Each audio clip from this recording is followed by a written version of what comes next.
नमस्कार, AB star news देख रहे हैं आप और मैं हूं आपके साथ सोहन सिंह। वक्त हो चला है हमारे देवभूमि का, जिसमें बात करेंगे उत्तराखंड की तमाम अहम खबरों की। शुरुआत करेंगे विधानसभा चुनाव से जुड़ी खबर के साथ में। दरअसल उत्तराखंड में विधानसभा चुनाव को लेकर सियासी गहमागहमी देखने को मिल रही है। चुनाव को लेकर सभी पार्टियों ने पूरी ताकत झोंक दी है। इसी कड़ी में मुख्यमंत्री पुष्कर सिंह धामी पौड़ी पहुंचे, जहां उन्होंने बीजेपी उम्मीदवार राजकुमार पुरी के लिए डोर टू डोर कैंपेन किया। डोर टू डोर कैंपेन से पहले सीएम धामी ने बीजेपी कार्यकर्ताओं के साथ बैठक की और उन्हें जीत का मंत्र दिया। इस दौरान सीएम धामी ने बीजेपी कार्यकर्ताओं को बूथ स्तर तक बीजेपी का प्रचार तेज करने के लिए कहा। बैठक के बाद सीएम धामी पौड़ी में व्यापारियों और आम जनता से मुलाकात करते नजर आए। टिकट न मिलने के बाद नाराज बीजेपी कार्यकर्ताओं पर सीएम धामी ने कहा कि रूठे हुए कार्यकर्ताओं को मनाने का सिलसिला जारी है और जल्द ही सभी कार्यकर्ता एकजुट होकर बीजेपी का जनाधार बढ़ाने का काम करेंगे।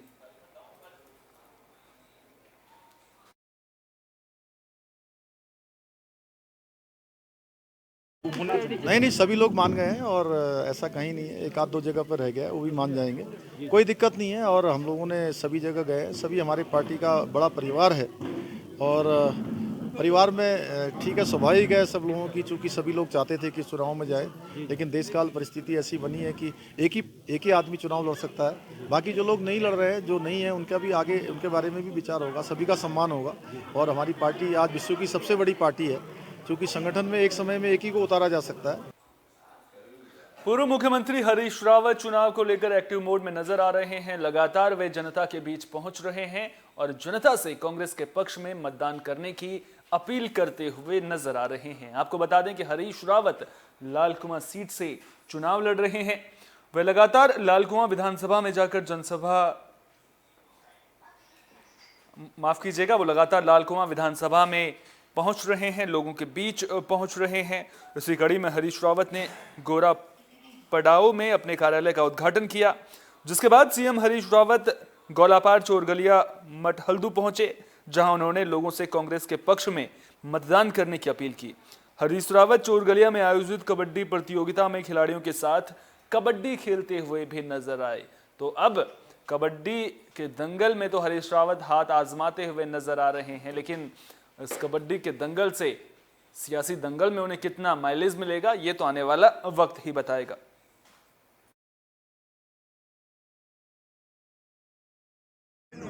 कल गौलापार में तो बड़ा उत्सव का स्थिति थी और यहाँ भी मैंने देखा कि नौजवानों में, हमारे भाइयों में बड़ा जोश है और ये जोश मुझको बहुत उत्साहित कर रहा है और ये मुझको उत्तराखंड के लिए कुछ और नया सोचने और करने के लिए प्रेरित कर रहा है। आपका अमृत कुंड जो है कांग्रेस भाजपा के लिए बड़ी परेशानी का सबब बन गया है। जो आपने कहा था कि हम अमृत कुंड बना देंगे, इसको वो कह रहे हैं कि हरदा आप गुमराह कर रहे हैं। मैंने मेरे तो अमृत कुंड है, मैं तो यहाँ से अमृत निकालूंगा, जनता जनार्दन की उत्तराखंड की सेवा करूँगा और भाजपा के लिए ये चीज़ें जो है उनको मौत का कुआं दिखाई देता है।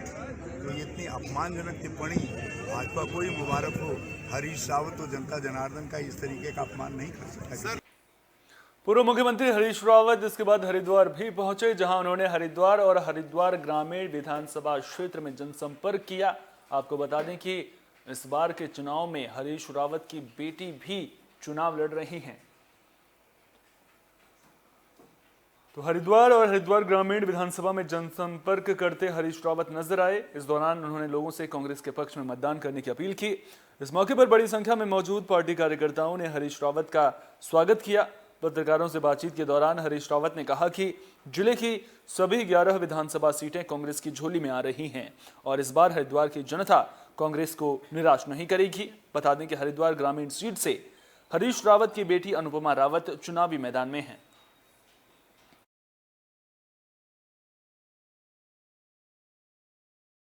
आज समय हमारे पक्ष में है, जनता परिवर्तन चाह रही है।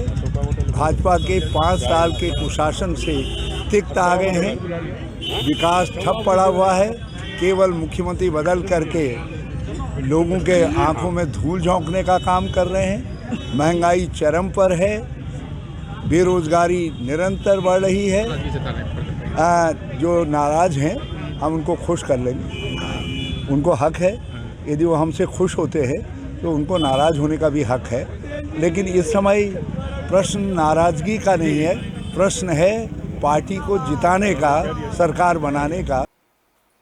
तो उत्तराखंड में सत्ता की लड़ाई दिलचस्प होती हुई नजर आ रही है। आम आदमी पार्टी भी पहली बार उत्तराखंड के चुनाव में किस्मत आजमा रही है, लिहाजा पार्टी ने चुनाव जीतने के लिए सारी ताकत झोंक दी है। पार्टी चुनाव में किसी भी तरह की कोर कसर नहीं छोड़ना चाहती है।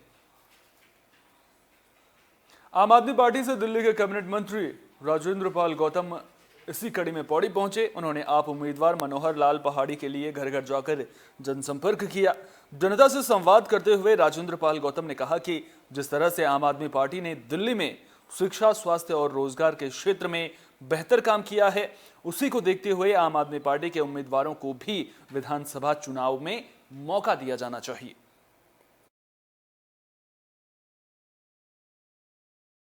आगे बढ़ने के रास्ते खोले जा सके, तो इन सारी योजनाओं के साथ हम आए हैं। लेकिन लोग कहते हैं कि भाई ये वायदा तो लोग करते ही हैं चुनाव में, बीजेपी भी करती है, कांग्रेस भी करती है। लेकिन मैं ये कहता हूं कि उत्तराखंड के लोग आम आदमी पार्टी पे भरोसा कर सकते हैं, और इसलिए कर सकते हैं क्योंकि उत्तराखंड के हर गांव का एक ना एक आदमी दिल्ली के अंदर रहता है, और उन्होंने देखा किस तरह दिल्ली में अरविंद केजरीवाल ने, आम आदमी पार्टी ने चुनावी घोषणा पत्र में जो वायदे किए थे वो सारे के सारे वायदे अपने पूरे किए हैं। चूँकि हमने दिल्ली में वायदे पूरे किए हैं और उत्तराखंड के लोगों ने उन वायदों को पूरा होते हुए देखा है, इसलिए उत्तराखंड के लोग इस बात पे भरोसा कर सकते हैं कि आम आदमी पार्टी अगर कोई गारंटी कार्ड दे रही है, कोई घोषणा कर रही है, तो वो निश्चित तौर पे अपने वायदों को पूरा करेगी।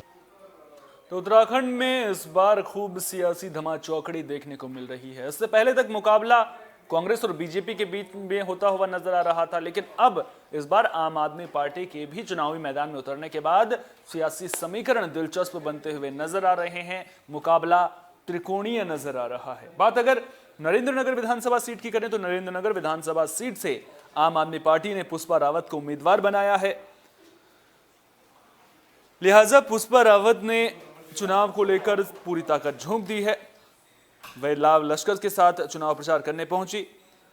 इस दौरान उनके साथ में दिल्ली प्रदेश सरकार के कैबिनेट मंत्री राजेंद्र पाल गौतम, आम आदमी पार्टी प्रत्याशी पुष्पा रावत मौजूद रहे। आपको बता दें कि लगातार आम आदमी पार्टी के जो प्रत्याशी हैं वो ये कोशिश कर रहे हैं कि बीजेपी और कांग्रेस के गढ़ में सेंधमारी करके इस बार के चुनाव में किसी तरह से जीत दर्ज की जाए। इसी कड़ी में नरेंद्रनगर में भी आम आदमी पार्टी की उम्मीदवार पूरी ताकत झोंकती हुई नजर आ रही हैं। साफ तौर पर अगर आम आदमी पार्टी की बात करें तो लगातार चुनाव में दिल्ली मॉडल का जिक्र करते हुए आम आदमी पार्टी के कार्यकर्ता और प्रत्याशी नजर आ रहे हैं, और अब ऐसे में कोशिश ये है आम आदमी पार्टी की कि जो दिल्ली मॉडल है उसकी तर्ज पर उत्तराखंड में चुनाव लड़ें और उसी की तर्ज पर जीत के रास्ते खोलने की कोशिश की जाए। लेकिन देखना दिलचस्प होगा कि उत्तराखंड की जनता क्या दिल्ली मॉडल की तर्ज पर उत्तराखंड में आम आदमी पार्टी को चुनती है या फिर नहीं।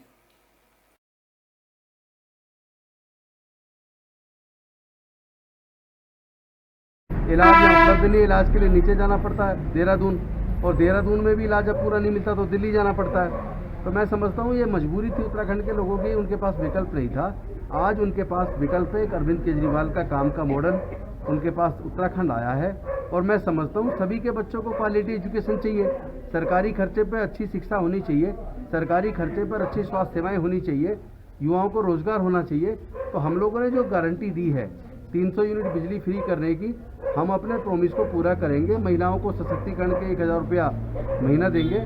गुजारा भत्ता युवाओं को जिनको नौकरी नहीं लगी है उनको जब तक नौकरी नहीं लग जाती उनको गुजारा भत्ता देंगे, और सीनियर सिटीजन्स के लिए हम लोग तीर्थ यात्रा कराएंगे। और जिस तरह युवाओं के सपने साकार करने के लिए इंजीनियरिंग की कोचिंग, मेडिकल की कोचिंग, जुडिशरी की कोचिंग, सिविल सर्विसेज की कोचिंग, बैंकिंग, रेलवेज की तमाम तरह की कम्पिटिटिव एग्जाम्स की कोचिंग दिल्ली में जय भीम मुख्यमंत्री प्रतिभा विकास योजना के माध्यम से हम लोग दे रहे हैं और युवाओं के सपनों को साकार कर रहे हैं। उसी तरह सरकारी खर्चे पर उत्तराखंड के अंदर भी जय भीम मुख्यमंत्री प्रतिभा विकास योजना जैसी योजना लागू की जाएगी, और यहाँ भी युवाओं को कोचिंग की व्यवस्था सरकारी खर्चे पर की जाएगी। बुलेटिन के आखिर में बात डोईवाला विधानसभा सीट की भी कर लेते हैं। आपको बता दें कि डोईवाला विधानसभा सीट से 7 निर्दलीय उम्मीदवारों ने नामांकन वापस ले लिया है। आपको बता दें कि इस सीट से कुल 19 उम्मीदवारों ने नामांकन दाखिल कर लिया था, जिसके बाद अब 7 निर्दलीय उम्मीदवारों ने नामांकन वापस ले लिया है और अब जो बाकी बचे 12 उम्मीदवार हैं वो चुनावी मैदान में ताल ठोकते हुए नजर आ रहे हैं।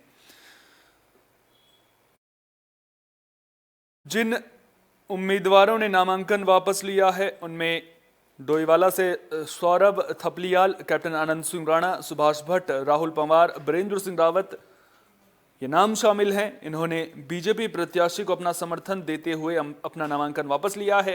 साथ ही 2 निर्दलीय प्रत्याशी अनुषा मौर्य और रजनी रावत ने भी अपना नाम वापस ले लिया है। डोईवाला विधानसभा में अब कुल 12 प्रत्याशी अपनी किस्मत आजमा रहे हैं, जिन्हें अब चुनाव चिन्ह भी आवंटित कर दिए गए हैं। अब देखना दिलचस्प होगा कि जनता किस उम्मीदवार को अपना मत देकर विधानसभा पहुंचाती है।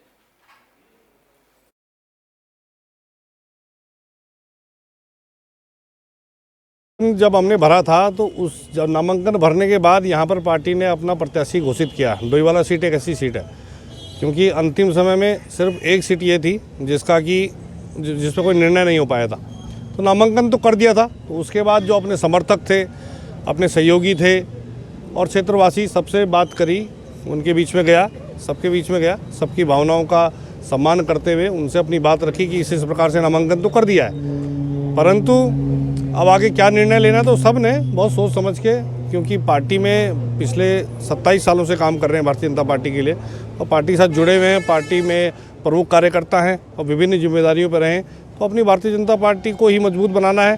पूरे प्रदेश में भारतीय जनता पार्टी की सरकार बनानी है, अपने प्रत्याशियों को विजय बनाना है। हमारी देवभूमि में फिलहाल के लिए इतना ही। देश दुनिया की तमाम अहम खबरों के लिए आप बने रहिए AB स्टार न्यूज के साथ, क्योंकि यहाँ पर खबरों का सिलसिला कभी नहीं थमता।